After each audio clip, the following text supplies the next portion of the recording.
आज के संदर्भ में हम जानेंगे कि दीदी इतनी बीमार रहते हुए भी महादेव का काम तीव्रतम गति से कर रही थी, तो मैं उतना नहीं तो उससे कम ही सही कर क्यों नहीं सकता। साहब श्री कहे ना कि आप सोच भी नहीं सकते कि शिव का शिष्य है, यदि सोच लीजिएगा तो बहुत कुछ हो जाएगा। और हम सभी शिव कार्य करने लगेंगे तो शिव होना तो एक पल का खेल है।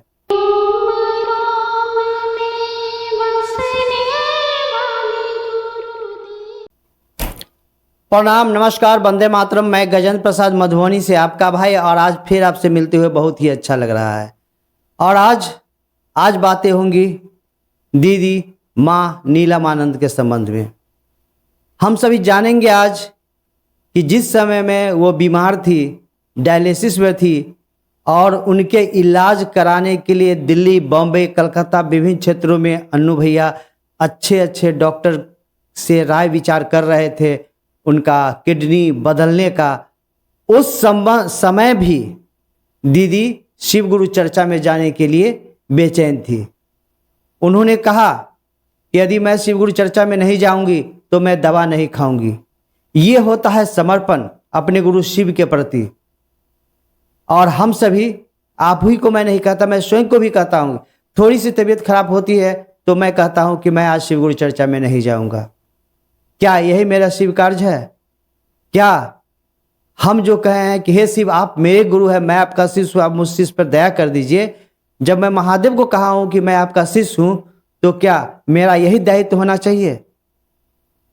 आज के संदर्भ में हम जानेंगे कि दीदी इतनी बीमार रहते हुए भी महादेव का काम तीव्रतम गति से कर रही थी, तो मैं उतना नहीं तो उससे कम ही सही कर क्यों नहीं सकता। साहब श्री कहे ना कि आप सोच भी नहीं सकते कि शिव का शिष्य है, यदि सोच लीजिएगा तो बहुत कुछ हो जाएगा। और हम सभी शिव कार्य करने लगेंगे तो शिव होना तो एक पल का खेल है।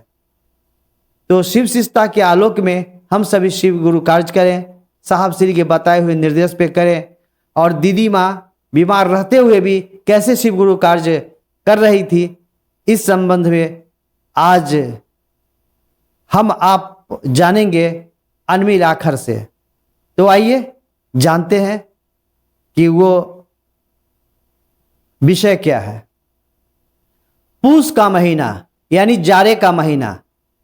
कौन नहीं जानता है कि पूस के महीना में कितनी ठंड होती है, शरीर को कंपा देने वाली ठंड होती है। उस पूस की महीना की ये बात है।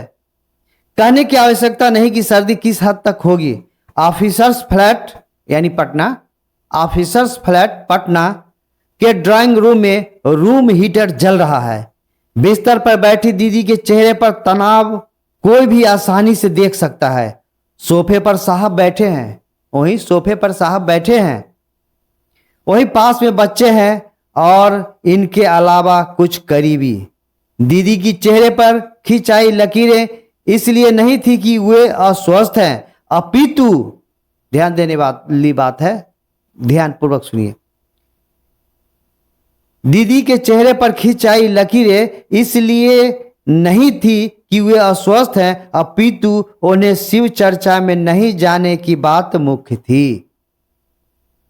साहब ने कहा, नीलम आपकी तबीयत ऐसी नहीं है कि आप कहीं जा सकिए। उनकी बात खत्म भी नहीं हुई थी कि बच्चों ने भी कहना शुरू कर दिया कि औरंगाबाद छोटी जगह है, वहां डायलिसिस और मेडिकल सुविधा भी नहीं होगी, सो मां का जाना सुरक्षित नहीं है। जब घर की मां बीमार होती है, घर के गार्जियन बीमार होती है, तो बच्चे भी अपना विचार देते हैं और उन्हें भी चिंता होती है कि यदि वहां जाएंगे, यदि कुछ हो जाता है ऊंचा नीचा, तो वहां पर वैसा सुरक्षित कोई संसाधन भी नहीं है जिससे कि वहां पर इलाज हो सके। यह सुनते ही नीलम दीदी के सुर्ख गालों पर 2-3 बूंद आंसू ढलक आए। उनके गालों पे 2-3 बूंद आंसू ढलक आए। वो समझ चुकी थी अब तो हमें ये नहीं ले जाएंगे। वो समझ गए कि मेरी तबीयत इतनी खराब है, ये लोग इतनी चिंतित कर रहे हैं, इसलिए दुख से उनके गालों पे आंसू आ गए और वो सोचे कि अब तो लगता है ये लोग हमें शिव गुरु चर्चा में नहीं ले जाएंगे। अगर, अब देखिए दीदी क्या कहती हैं, सुनिए। अगर हम शिव गुरु चर्चा में नहीं जाएंगे तो दवा भी नहीं खाएंगे। दीदी का कहना था कि अब मैं शिव गुरु चर्चा में नहीं जाऊंगी तो मैं दवा भी नहीं खाऊंगी। और ऐसा लोग कब बोलते हैं, देखिए क्या लिखा गया है। उनका यह वक्तव्य सभी के कानों में ऐसे बजा जैसे आप सड़क पर चल रहे हो और बच्चों ने शैतानीवश कोई फटाका छोड़ दिया हो। फटाका छोड़ने भी वाली बात होगी ना, जैसे फटाका कोई छोड़ता है तो कैसे एकदम चौंक जाते हैं, उसी तरह सभी चौंक गए कि अब तबीयत इतना अस्वस्थ है और गुरु चर्चा में नहीं जाएगी तो कहती है दवाई भी नहीं खाएंगे, दवाई नहीं खाएंगे तबीयत और बिगड़ जाएगी, कुछ से कुछ हो सकता है, इसीलिए सब चौंक गए। सभी अवाक। साहब ने दीदी को देखा और बच्चों की ओर नजर घुमाया। अब तो कहने सुनने को कुछ बचा ही नहीं था। पिछले 6 महीनों से मशीन और दबाव के सहारे जीवित व्यक्ति यह कह रहा है कि वो दवा नहीं खाएगा। कितनी बड़ी बात दीदी ने कही, और क्यों? अपने गुरु शिव के लिए। समर्पण की सीमा जब मन और शरीर से ऊपर उठ जाती है, समर्पण की सीमा जब मन और शरीर से ऊपर उठ जाती है, तभी ऐसा संकल्प लिया जा सकता है। ऐसी थी राजमणि नीलम। यह महादेव की असीम दया का फल है, तभी यह सोच सकती है और उसका प्रकटीकरण संभव हो सकता है। गेट स्कूल औरंगाबाद का पवित्र प्रांगण, जो संभवतः दीदी नीलम के शिव गुरु महोत्सव में शिव गुरु चर्चा करने का अंतिम साक्षी था। औरंगाबाद की जो शिव गुरु चर्चा थी, दीदी के जीवन का अंतिम शिव गुरु चर्चा था। इस बात को हम सभी ध्यान रखें। वैसे तो सन 1905 के अप्रैल माह में हुए बक्सर में होने वाले 1 दिवसीय शिव गुरु महोत्सव में गई थी, पर उन्होंने शिव चर्चा नहीं की थी। मगही भाषा का क्षेत्र होने के कारण दीदी का स्नेह था औरंगाबाद के साथ, क्योंकि मनातू की बोली भी यही थी। उनके अस्वस्थ होने का गम उनके चेहरे से तो प्रतीत नहीं हो रहा था, परंतु करीबी लोगों के चेहरे यह बयां कर रहे थे कि हमारी दीदी बीमार है। सभी लोग चिंतित थे कि दीदी मां बीमार है।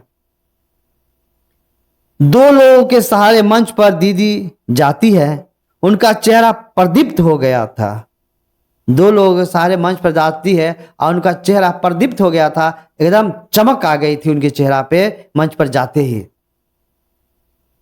नीलम आनंद का यह कथन, आप शिव का कार्य ईमानदारी से करें, मैं साये की तरह आपके साथ रहूंगी, शरीर में रहूं या ना रहूं, पुनः जोर देकर उन्होंने दोहराया, ईमानदारी से। इस लाइन को हम लोग फिर दोबारा सुनते हैं। दीदी नीलम आनंद का यह कथन, आप शिव गुरु कार्य ईमानदारी से करें, मैं साये की तरह आपके साथ रहूंगी, शरीर में रहूं या ना रहूं, पुनः जोर तक उन्होंने कहा, ईमानदारी से। सभी गुरु भाई बहनों को मेरा साधुवाद। उनके ये शब्द आज हजारों लोगों का संबल है, आज हजारों लोगों का संबल है, सहारा है। सभी लोग इस लाइन को दोहराते हैं अपनी चर्चाओं में और अपने अंदर एक शक्ति को प्राप्त करते हैं। यह तो ध्रुव सत्य है कि सहारा देने वाली तो दीदी हैं। यह तो समय मात्र था कि आज उन्हें सहारा दिया जा रहा था। शिव शिष्टा को साहब के बाद सहारा देने वाली कौन है? दीदी माँ ही है। दीदी नीलम आनंद माँ ही है जो शिव शिष्टा को सहारा दी थी। ये बात अलग है कि आज शरीर में उन्हें सहारा दिया जा रहा था। दीदी तो लोगों के अंदर जी रही एक सोच है। बिल्कुल सही बात लिखी है दीदी अनुनीता आनंद कि दीदी तो लोगों के अंदर जी रही एक सोच है, पराकारांतर से एक शैली जिसे हम आप कभी बदलना नहीं चाहेंगे और न ही बदल पाएंगे।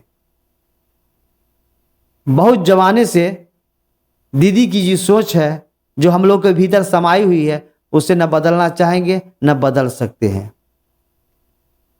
जगह जगह महादेव भजन दीदी का ही लिखा हुआ है। हरो भोला हरो शिवा दीदी ही गाई हैं। और हम सभी जब भी कोई भी शिव गुरु कार्य होता है तो ये दोनों भजन हम सभी गाते ही गाते हैं। दीदी का एक और था ना प्यारा सा भजन, साहबियो आहा छी परम दयालुयो। दीदी बरखानंद बड़ा ही प्यार से इस भजन को गाती हैं। कहीं मौका मिले तो सुनिएगा। ऐसे मेरे YouTube चैनल पर यह भजन है, आप जरूर सुने।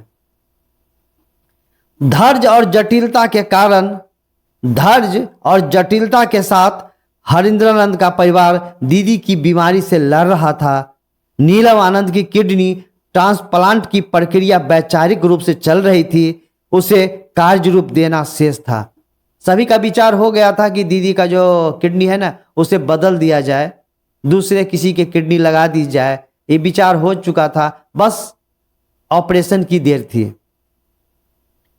मुंबई, दिल्ली और पटना के बड़े अस्पतालों से बातचीत चल रही थी। अन्नू बाबू तीनों शहरों को एक किए हुए थे, कभी दिल्ली, कभी मुंबई, तो कभी पटना। हम लोग भी देखते हैं ना कि हमारे घर परिवार में कोई बीमार होते हैं तो अच्छे अच्छे डॉक्टरों के लिए जानकारी प्राप्त करते हैं। संभव होता है तो वहाँ जाकर प्राप्त करते हैं जानकारी कि मेरे घर के अमुक व्यक्ति बीमार है, तो जल्दी से जल्दी ठीक हो जाए। यहाँ तो दीदी का जीवन मरण का सवाल था और दीदी जिंदगी और मौत के बीच में झूल रही थी। ये अलग बात है, उस समय भी वो शिव गुरु कार्य में प्रदीप्त थी। काल अपने प्रवाह में था, पर जब महाकाल स्वयं होते हैं तो काल भी अपनी परिधि छोड़ देता है। काल अपने प्रवाह में था, पर जब महाकाल स्वयं होते हैं तो काल भी अपनी परिधि छोड़ देता है। गर्मी की शाम थी, छत पर दीदी बैठी है, आवाज में थोड़ा दर्द है, पर निरंतर उसे छिपाने की कोशिश उनके द्वारा जारी है। दीदी को जो दर्द था वो चेहरे पर नहीं आने देती थी, उसे छिपा कर रखती थी और प्रयास करती थी कि मेरे अंदर का जो शरीर का जो दर्द है वो चेहरे पर किसी को दिखे नहीं। लगता है इस बार महादेव इनकी नहीं सुनेंगे। महादेव का काम बहुत बचा हुआ है। वहीं पर आसमान की ओर देख रही लवली ने कहा कि नहीं मां, ऐसा नहीं बोलिए। वहीं पर आसमान की ओर देख रही लवली ने कहा कि नहीं मां, ऐसा नहीं बोलिए। पापा ने महादेव के पास एप्लीकेशन दिया है ना। बीच में ही बात काटते हुए वो कहती है, इस बार पापा का आवेदन मंजूर नहीं होगा। दीदी माँ कहती है लवली दीदी को कि इस बार पापा का आवेदन मंजूर नहीं होगा। वैसे भी मोनू बाबू के जन्म के समय तो महादेव उनकी सुन ही चुके हैं, इस बार थोड़े ही सुनेंगे। बात आई गई और खत्म हो गई। तो इस तरह हमने पाया कि दीदी अपने अंतिम समय तक गुरु कार्य में लगी रही और हम लोगों को एक संदेश दे करके गई कि यदि आप ईमानदारी से गुरु कार्य कीजिएगा तो मैं आपके साथ हूँ। बस हम सभी घर गृहस्थी की जिम्मेवारी निभाते हुए महादेव का काम करें। मन अंदर से इस बात को पढ़कर बेचैन हो गया, ये सच मैं कह रहा हूँ। और आप लोग भी निश्चित ही आपके आंखों से आंसू गिर रहे होंगे या गिरने के लिए प्रयासरत होगा, आंखों से आंसू गिरने के लिए। फिर मिलते हैं किसी और दिन, तब तक के लिए आप सभी को मेरा प्रणाम, नमस्कार, वंदे मातरम।